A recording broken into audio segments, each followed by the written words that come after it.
Cette vidéo a un son pas terrible. Promis, la prochaine fois, on fera mieux. Normalement, c'est bon, nous avons Kerwan. Bonjour le live, j'espère que vous allez bien. C'est penché chez toi, Attends, dis attends, donc. est-ce que ça Ah bah marche? voilà. Voilà, je suis dans le thème.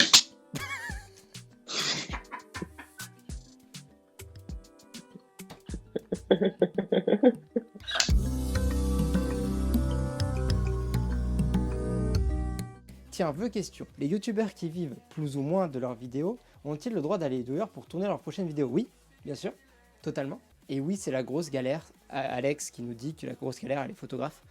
Je veux bien le croire, on s'est croisés lors d'un mariage qu'on a fait entre les deux confinements. Et on a déjà vu que c'était la galère pour nous deux d'ailleurs. Je vois un mec, il a 300 abos mais il doit faire des vidéos. Déjà, il a le droit à 1 heure par jour autour de chez lui. Après voilà, c'est un peu risqué, mais si tu vas tout seul tourner ta vidéo à côté de chez toi, dans un coin, parce que tu fais, je sais pas, tu parles de nature, bah t'es à côté de la nature, tu vas faire ta vidéo. Tant que t'as ton masque, voilà. Donc je m'adapte. Et je pense que le mec qui est passionné par la vidéo, il va réussir à s'adapter, à trouver des nouveaux concepts, et ça permettrait peut-être de lui faire évoluer, et de lui faire trouver, comment dire, d'aborder les choses autrement. Photographe ou vidéaste pendant le confinement, qu'est-ce que tu peux faire? Et en fait, en gros, tu peux faire plein de choses. Tu peux refaire ton site internet, tu peux mettre à jour tes infos sur les réseaux sociaux, tu peux traiter les photos que tu n'as pas traitées depuis un moment, tu peux faire des publications sur Insta, sur Facebook, sur YouTube, tu peux Moi, revoir tes bannières. Enfin, il y a plein de choses à faire. moi, j'ai un conseil pour toutes les personnes là, qui sont entrepreneurs, qui ont leur boîte. En ce moment, travaillez sur votre site. Votre site, c'est Ouais, vraiment de le ouf. truc majeur. C'est le site, on s'en rend pas compte, mais un site, c'est après, honnêtement, les bouche à oreille, c'est un des deuxièmes trucs où tu peux récupérer le plus de clients. En fait, les gens qui ont l'argent pour prendre vos prestats, en général, c'est des gens qui sont un peu plus âgés que nous, nous deux par exemple, et c'est des gens qui sont plus site internet. Alors que nous on est peut-être réseaux sociaux, mais en général ils vont aller sur les sites. Et les sites c'est un peu un portfolio, c'est un peu une manière de montrer ce qu'on sait faire.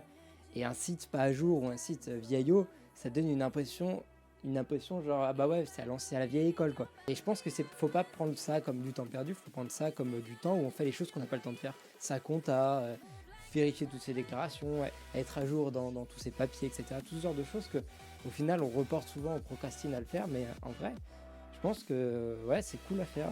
Après, moi, j'ai vécu le premier confinement d'une certaine manière où, un peu comme tout le monde, pris au dépourvu, je savais pas trop quoi faire, donc j'ai fait énormément de live, ce qui a été porté ses fruits. Grâce à lui, j'ai quand même eu un Faucon Millenium en Lego que j'apprécie excessivement trop. Mais, mais voilà, c'est un peu grâce à ça, grâce au live que j'ai pu payer.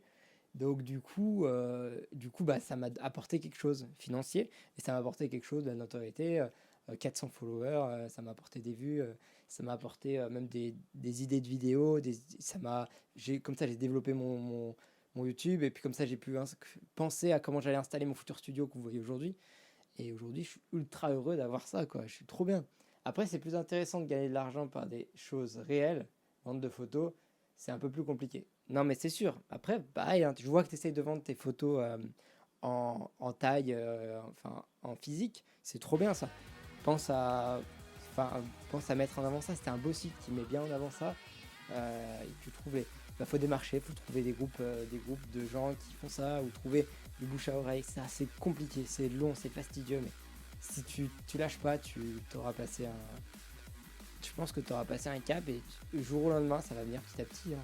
Dans tous les cas, moi, j'en croise de tous les jours des entrepreneurs, hein, et c'est des personnes qui commencent, qui sont vraiment au tout début, et c'est pas la première et la dernière fois que j'entends des personnes dire ouais, en ce moment avec le confinement ou même le post-confinement et tout, ça me gâche, je me fais pas d'argent et tout. Et je leur dis mais non, vous dites une connerie, vous êtes en train de dire une connerie plus gros que vous, quoi. Tu peux te faire de l'argent dans tous les cas. Quand tu dis que tu te fais de l'argent, c'est pas te faire de l'argent dans les 2 jours. Mais ouais, le but c'est d'investir. Et peut-être là, tout le monde se dit ben on peut pas sortir machin, mais oui, mais en attendant tu peux faire ci, tu peux démarcher, tu peux renvoyer des mails, tu peux créer des newsletters. Les newsletters c'est un truc bête qui est chiant peut-être, mais il y en a quand même qui. C'est des trucs en plus. Tu peux faire quoi? Tu peux même te rapprocher, je sais pas, sur Discord, sur des forums, sur des sites web, d'autres photographes, juste pour avoir des conseils. Et ce fameux temps perdu, tu le gagneras et tu pourras l'investir plus tard.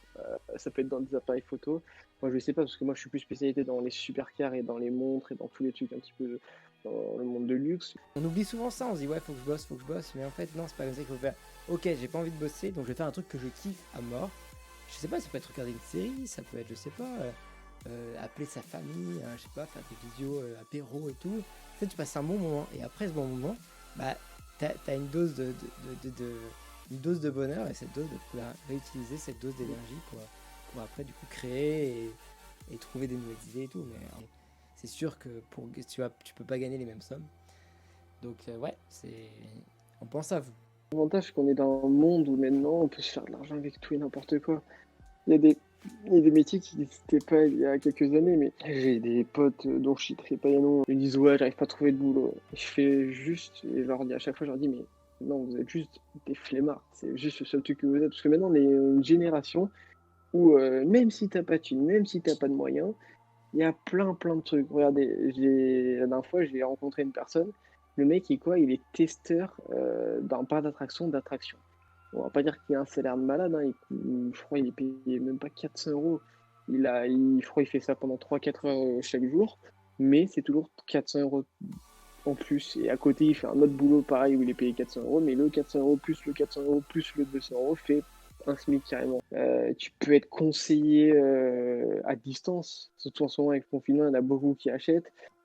Comme on dit dans l'industrie du commerce, de vente en ligne, c'est ce qui marche en ce moment. Quand on voit les courbes de la bourse, c'est un truc de malade. Créer une marge dessus et tu peux te faire de l'argent sur plein de choses.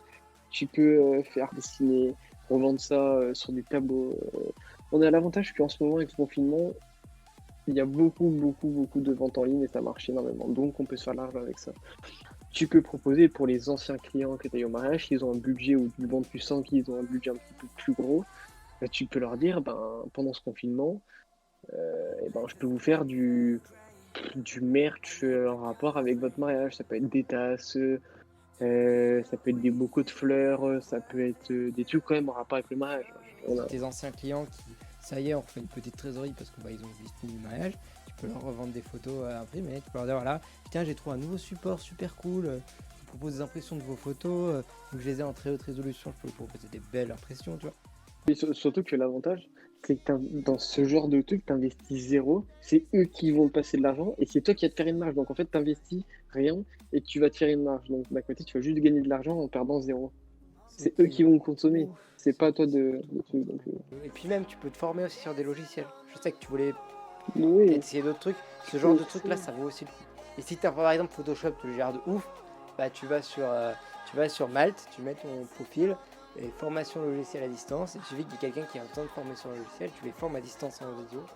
Et hop, tu vois, il y a plein de choses à faire. Et même, pour quelqu'un qui ne s'y connaît pas, un néophyte, qui va apprendre certaines bases de la photo ou quoi, bah, tu vas proposer des cours à distance. Tu peux proposer ça sur ta page Facebook, bah, je propose des cours à distance de photo pour comprendre comment fonctionne son appareil photo, etc. Des trucs basiques, à des prix plutôt attractifs. Tu fais ça individuellement, tu vas peut-être en faire 4 pendant le confinement. Tu vas peut-être le vendre 100 balles la formation de, je sais pas, 4 heures. Voilà, 4 fois 100, ça fait 400 et ça va te permettre de payer ton URSAF, de payer ton site internet et de même avoir un petit bénéfice derrière. Donc c'est cool.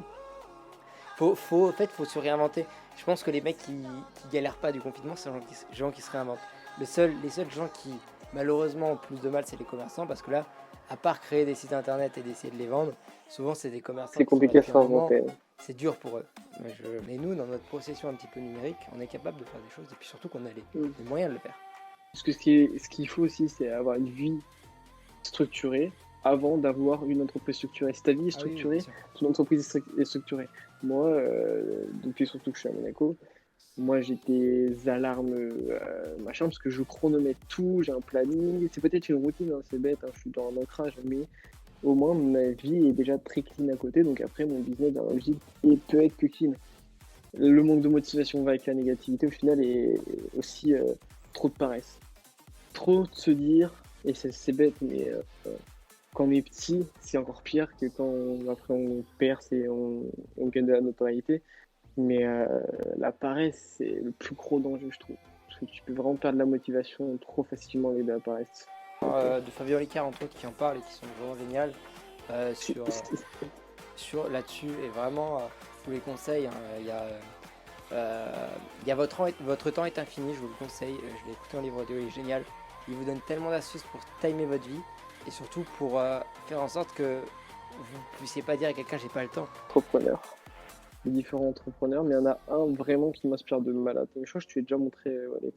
Oui, Je te l'ai montré. Je l'ai eu en temps record. Parce que vraiment, c'est incroyable. Et si vous voulez vraiment que votre vie soit structurée et tout, et c'est une personne qui a réussi, hein, donc si lui ça a marché, pourquoi vous ça marcherait pas? C'est ça que je me suis toujours posé la question et j'ai lu ce livre en temps record, moi qui n'ai pas non plus trop fan de la lecture. C'est la biographie de Steve Jobs. Et la biographie de Steve Jobs, elle est incroyable. Elle coûte pas cher en plus, elle coûte 10 euros. Moi je l'ai acheté 10 euros à la Fnac. Oui, honnêtement, je vous conseille de lire ce livre. Moi qui n'aime pas la lecture, je l'ai lu en temps record. Donc si moi je suis capable de faire ça, tout le monde est capable de le faire. Donc honnêtement, je vous le conseille très très bien, même pour structurer sa vie personnelle avant sa vie entrepreneuriale, c'est très très intéressant. ouais, pendant ce petit live, t'as apporté des choses vraiment cool. C'était vraiment bien, j'ai vraiment kiffé ce live vraiment à votre compagnie. Les amis, je vous souhaite à tous une excellente soirée. Voilà, Kerwan, je te laisse le mot de la fin. Redondant.